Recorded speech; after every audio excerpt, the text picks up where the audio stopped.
Douche. Thanks for tuning back in. Joey Moss with Bad Boy Gaming. It is finally here. It's finally here.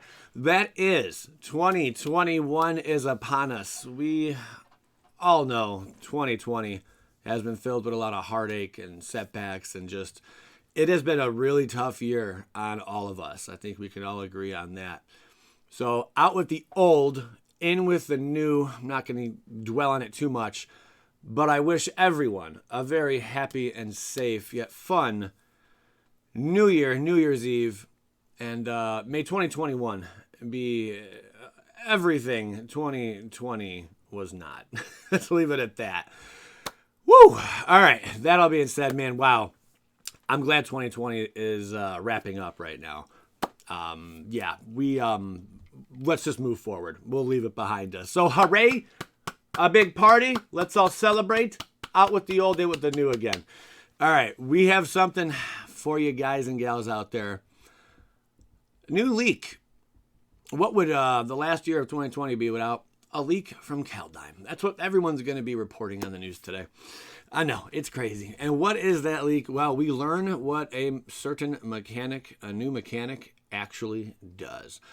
And also, I want to compare and show you guys cards similar, but then also a bunch of creatures with the same converted mana cost and just how ridiculously strong these creatures are in green.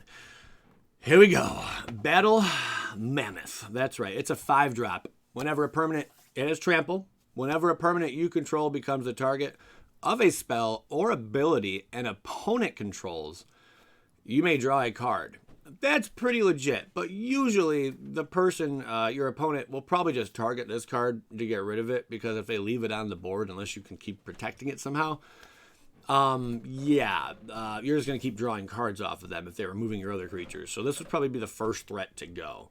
So I don't imagine it getting too much card draw unless you're really, again, finding a way to give it hexproof or flashing something. I don't know what the case may be. Give it protection of some sort. But we learn what Fortel is.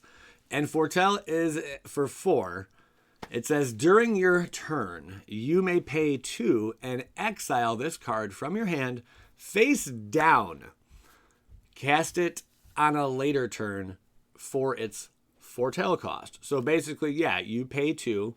It goes into exile. It's face down. And then at any time during your turn, you may pay 4. That's it. Let's just say cast it on. Yeah, I guess you have to cast it, so it'd have to be on your turn, not sorcery speed. It'd have to be during one of your main phases.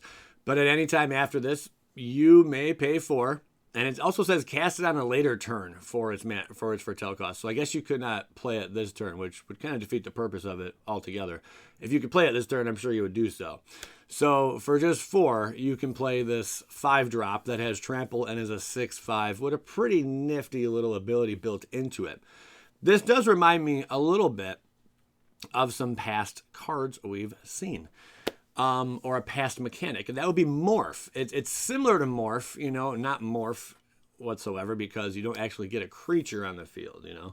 This is basically going to make it so you could get the creature down for a tiny bit cheaper, maybe a turn sooner than you normally would, which I think is pretty neat.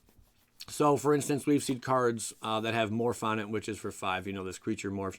What Morph does, you may cast this card face down as a 2/2 creature for 3. So you pay 3 and you have a 2/2 creature face down. Then you turn it face up anytime you pay its Morph cost.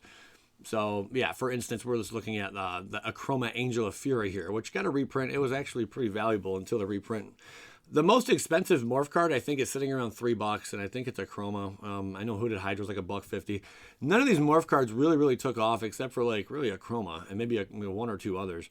But nothing nothing that just stands out, and it just is what it is. So I'm very curious to see what this new mechanic does, which is similar to Morph in a sense. I mean, opponent could blow up, your creature right here, with a shock or something. Boom. And then the whole thing's just gone, dead in the water. The cool thing with the Morph, though, you did get a creature out of the deal, and then you are able to pay the additional, well, not additional, but pay like 6 for a chroma, and then have it morph into this creature. And then usually when you morph, something neat kind of happens. So I wonder if Fortel is going to allow that to happen also on some of the other cards, Not all morph cards, does something amazing happen. But usually there's some kind of triggered ability or something that happens when it turns face up with morph. So will Fortel see that? It's hard to say. For instance, when Maelstrom Jin is turned face up, put 2 time counters on it and it gains vanishing. So this one, there's a perk to it, but there's also a downside. The perk is the morph cost is pretty cheap, but the downside is it's going to disappear after 2 turns. So you lose this creature in a couple turns. So it has its perks, it has its downfalls. I wonder if we're going to see the similar stuff with Fortel.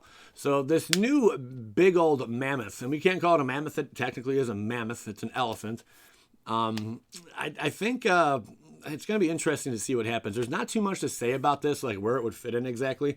We need to see more cards. Obviously, there's other 5 drops, that we would want to run. I just want to show you guys just a brief little history on what all is out there. Over the past, I'd say maybe 6 years that we've seen from the 5 CMC in green for creatures. And there have been some real big boys. As you guys know, Elder Gargaroth is just kicking butt, taking numbers. A lot of people thought this card wasn't that great. And I'm like, are you kidding me? This thing is insane because it offers so many things. You got the card draw on it. You can gain life on it. You can put a creature token on the battlefield. I mean, all that is amazing. And it has vigilance. And it's got reach. And it's got trample. This card was just a powerhouse. I think a lot of people really underrated. And it does show. But now it is getting the respect it does deserve. It does pop up in a lot of builds. And then you have Gearhulk over here, which I still don't think it's the most amazing card. It's maybe it's a 5/5. I don't know. Every time I've used this, though, it just doesn't really... I don't feel it does what I want it to do. I get you're getting the counters, especially a bunch of +1/+1 counters. You get 4, distributing on creatures and whatnot. Gearhulk, it was all right. I don't know. I can't even remember how well it did during its standard. But I know the other Gearhulk saw more play, especially the blue one. Cavalier of Thorns, this thing, 5-drop. It saw a heck ton of play. Able to bring a card back, on top of your library from your graveyard. That was pretty legit. And just being a 5/6 with reach, Cavalier of Thorns definitely made an impact, especially in elemental builds and just all around just other synergies too. But really neat. And then we venture back a little bit more with Majestic Mirror Arc. Yeah, sure. This thing, it didn't see that much play. I want to say this was in Hour of Devastation, I think. I think it was Hour of Devastation. Yeah, maybe. But, I mean, really cool. But again, during its standard, just did not see much play. But all the abilities on it, basically, if something had double strike or death touch, this thing would have double strike and death touch. Whatever you had on board, this thing would have those abilities, which I thought was pretty neat. But yeah, again, this one just didn't really take off too much. I'm sure it does see play here and there, but just again, Ghalta Primal Hunger, you could cast him for 5. That's the only reason I have him on this list. What a freaking amazing bomb card was Primal Hunger at 12/12. Just this thing just kicks butt, takes number. A lot of people's favorite dino. Then you got Auspicious Starix, but the best way to play with this thing, of course, is you want to pay its mutate cost, which is 6, and mutate it onto a creature. But you could hard cast it for 5 and then mutate onto it later. But man, sees a heck ton of play. A lot of fun to build around. Really, really cool card that we got from Ikoria. Moving a little further back, you got Whisperwood Elemental, which was some fun. This one also had the Manifest. At the beginning of your end step, manifest the top card of your library. Put on the battlefield face down as a 2/2 creature. Turn it face up anytime for its mana cost if it's a creature card. And it had some fun little ability on there as well. Colonian Hydra. Now that was a freaking beast, man. Enters the battlefield 4 +1/+1 counters on it whenever it attacks.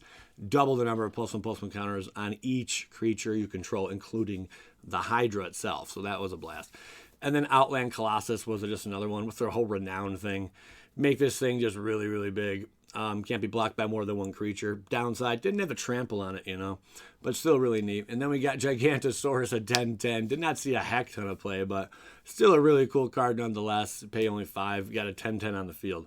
You would think a Gigantosaurus would have trampled. It looks like he trampled on everything over here, but they chose not to do that. It'd be too powerful, respectfully so. And then this duo right here, this pair, Tender Shoot Dryad and Biogenic Ooze, just making a whole bunch of tokens on the battlefield, making them grow in time, was really, really cool. These two cards were a blast to play with as well, and still are, you know.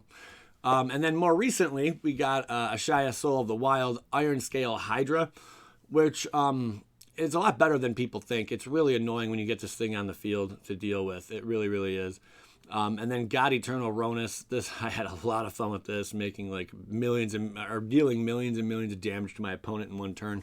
There's a deck out there for that. It's really cool. But yeah, a lot of powerhouses in this 5-drop that we've seen in recent years. So really interesting. Battle Mammoth, I think it's okay. Is it better than the Gargaroth over here? No, I don't think so. Not even close. Gargaroth is just phenomenal. I mean, the card draws on Gargaroth as well. It's just a much better card. So with that being said, with Gargaroth in the same standard as Battle Mammoth, I mean, depending on what else we get from Fortel, will foretell whether or not we see a lot of play from this over the Gargaroth. But right now, I'm still looking at Gargaroth like, dude, I'd rather have you, over the Mammoth. But that's only for right now until we get more spoilers. Well, that's all for today. But if you do go back, even yesterday's video, I break down 3 new leaks or 3 new spoilers from the week. One actually is a leak. Really cool Angel, and I go over that in depth. So if you guys want to check those videos out, they should be right there up on the screen. So do enjoy. Again, Happy New Year. If you made it this far into the video, say Joey Moss, cheers. This one's for you. And it's Kadoosh. Appreciate you guys tuning in. We'll see ya.